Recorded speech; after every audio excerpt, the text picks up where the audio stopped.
Yes, this is Abdurrahman from Rotatelab. You know Rotatelab, I think.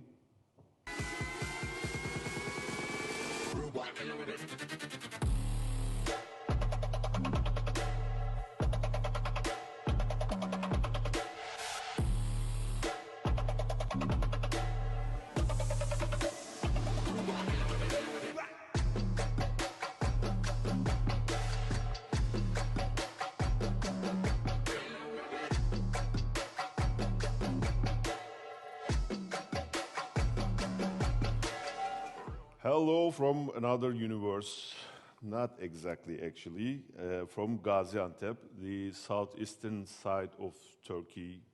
You know, this city, it's famous with its culinary, the cuisine, you know, the tastes. And we had an earthquake 2 months ago, and now we are getting better and better. We are healing ourselves with the passion that we have our inside, which is making great games, and we are getting better and better. That heals ourselves. As you see, we are trying to make great games as much as we can.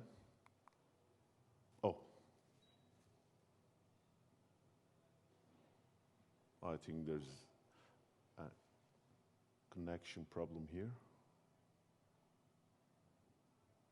Okay. Yes, we will talk about the future of hyper-casual today. Does it pass through deeper design? We will talk about that, and we call it deeper casual.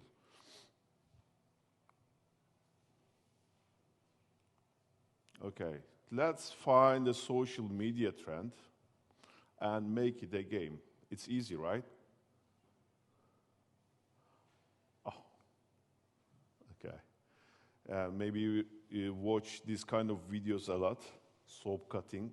It became very a big trend on TikTok and Instagram Reels. It has also ASMR thing. And as you see the charts, these social media trends got more than 100 million downloads. Maybe you remember Will Smith slapping Chris Rock, and also you watch these kind of videos a lot. And also shredding. Maybe you watched tens of videos of that, and also sticks cooking, and it's becoming trend right now. Maybe you should think about making it a game. Yeah, that's all. Thank you so much. I can have the questions if you have. No, no, no. I'm just kidding. Is that all? Really? You didn't really like it, huh? Why? I think you know all these things, right? And these kind of videos, these kind of presentations doesn't satisfy you, right? So do hyper-casual players. They are not satisfied with that kind of games, that kind of social media trends anymore. As you may heard from the news, hyper-casual downloads declined 24%, while hybrid casual numbers go up. And it states, the news states that the decline of hyper-casual has been caused by post-COVID player behavior, mostly. Yeah, you know, a Turkish writer, Yaşar Kemal, said once, "Those beautiful people got on those beautiful horses and left." Yeah, those hyper-casual players left. Where are they now? You know, I'm not sure, but I think that they probably missed the outside a lot during the pandemic. They are out there now somewhere. They're partying, they're dining, they're dating, they're camping, they're maybe Habibi partying. They're outside there somewhere. And also even gamers. Okay, let us start from scratch. What was hyper-casual? Wasn't it over? Everybody said that, right? Hyper-casual is over. Is it over? Really? What was it? Hyper-casual was based on, I'm telling was because not anymore. It has ad-based monetization strategy, right? And 80 or 90 cents LTV and 40 or 50 cents CPI, and it goes to the mass audience, right? And how about casual? It's a monetization strategy based on in-app purchases and also more than $10 lifetime value and more than $5 CPI, right? And it has been served to niche audience, right? And hybrid casual is between two of them. It has ads-based and in-app purchases monetization combined, and it has $2 or $3 or more lifetime value. It has $1 or $2 CPI, and it goes to the mixed audience. And now, there's a problem here. According to Tenjin's report, CPI on iOS has increased by 68%, almost 100%, right? So what we are gonna do? What's next? Metrics, yeah, we are dealing with metrics, right? Day one retention, day zero playtime, and CPI, CTR, CPC, not anymore. We should look for day 3 and day 7 retention, and also day 4, even day 30 playtime. We should look for it. But how? How can we find these KPIs? Let's talk this on 3 different phases: on ideation phase, design phase, and the production phase, if we divide it into 3 phases. For ideation phase, you may use AI tools to ideate. The important thing is to be able to ask the AI tools the right questions. If you talk with the ChatGPT or this kind of AI tools more, you will get more. Just try to ask good questions to them. You'll get the maybe right idea. And also, we should talk about focused brainstorming. Why we call it focused brainstorming? Because we should focus on target experience. I'm not sure. Oh, sorry.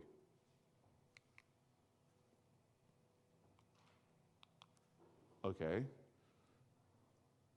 Okay. As you see here, focusing on target experience is really important, because if we focus on target experience, when we merging ideas, we will focus on the experience. When we reconcept a game, we will focus on the target experience. And when we free associate our mind, we will focus on, when we use verbs, when we use words, we will focus on the target experience. That's very important. We should empower the focused target experience. And you know that we shouldn't find, we don't have to find a unique idea.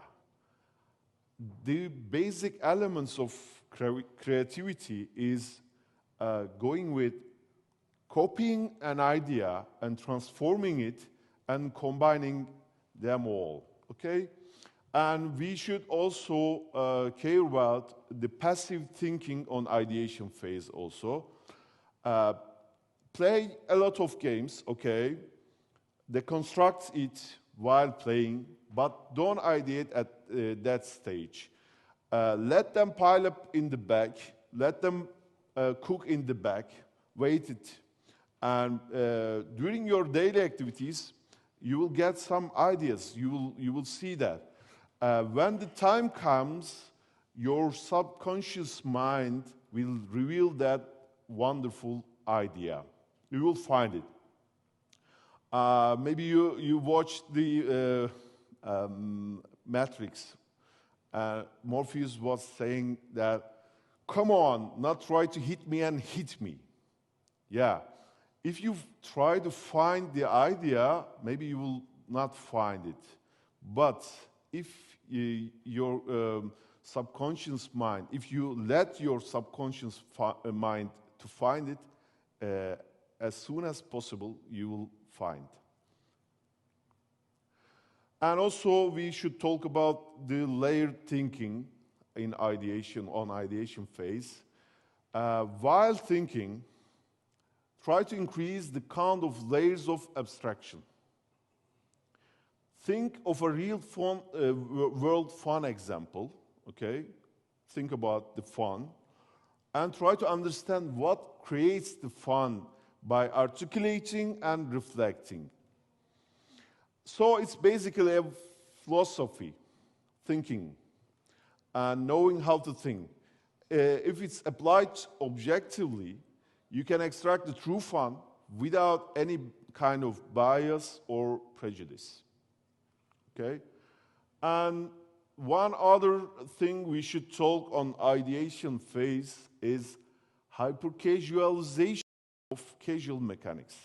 If a mechanic has been enough to hook casual users for a long time, you should hypercasualize it. As you see from the examples, Softris and Slap and Run games. Slap and Run is inspired by which game? Which casual game? Do you have an idea about that? GTA. It's really easy. You're making chaos here. Yeah? And also Softris, it's easy to find it. It's from Tetris. And you can find unique ideas from casual mechanics if you go in deeply, if you search for it. Okay. And one other thing we should talk about is the construction. I talked about the previous slides about it. The success of any game that has been in top charts for a long time, it's really important, for a long time, not a limited time, is not a coincidence. Don't rebel while thinking, how come this game does, but mine doesn't?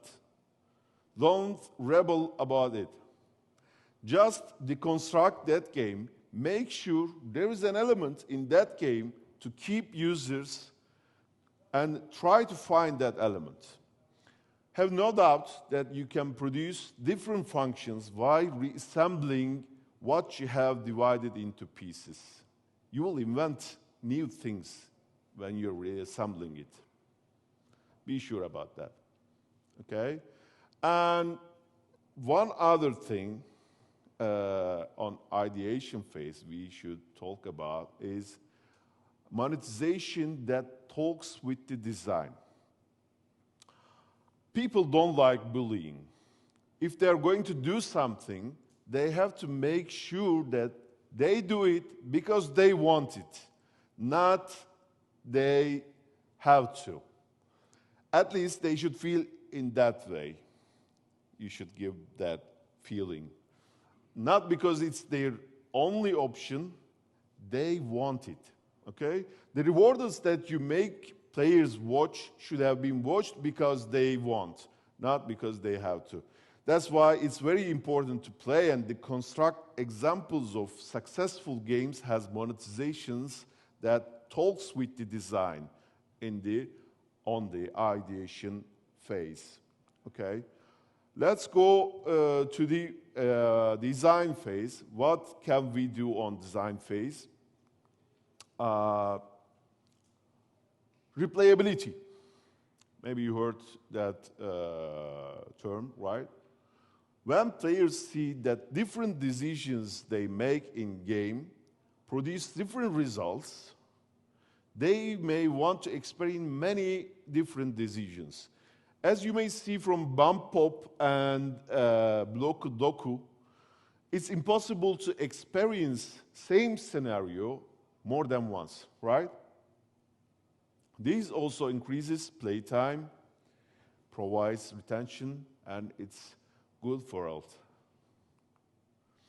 Sandboxing on design phase, increase the number of decisions as much as you can that player take. They should have so few limits in the game that they shouldn't even know they passed the level or not. Deep diving, deep focusing on the game. You may see, maybe you played the Survivor IO. You feel that way, right? You don't know that you passed the level or not. You're deep diving on that game. And also bars and ropes. Like Sid Meier said, a game is a series of interesting choices. Put interesting choices as much as you can. And we should talk about the economy design on design phase also. Find the sweet spot between earning too much and saving too much. No one wants to leave their job that they think they earn what they deserve, right? So give the players their due. Don't make them work as a slave. Otherwise, one day they will leave you and you will miss them. Like now, we are missing these players, huh? Okay. And second currency we can implement to our game. If you want to make your game a little bit deeper, add one or more currencies extra. These currencies should be hard to earn, and players should even upgrade with only these currencies in a deeper layer. Not in the main game, main mechanic, in the deeper layer. As you see from mob control, there's another currency there, 0. You see that? And you're upgrading your base with this currency, not with your money. So if you add second currency to your game, it will be easy for players to stay in the game. You'll get your playtime more. Okay? Let's go on production phase. What can we do as hyper-casual studios on production phase to make our game deeper? We should empower the core.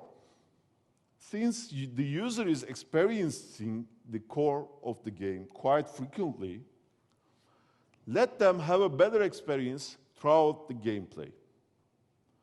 And the effect of empowering the core increases user engagement immensely. Yeah? You know this game? Race Master, huh? Yeah.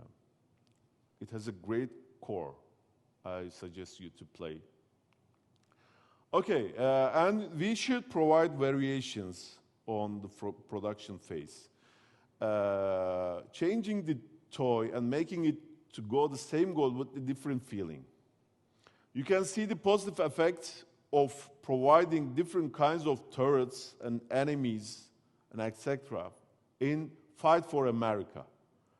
Basically, it adds different way of interacting with the game while keeping goal as same, just killing the enemies. And also, we need good execution. Good execution hooks the players deeper into the game. Why settle for less when players can get a much better game feel?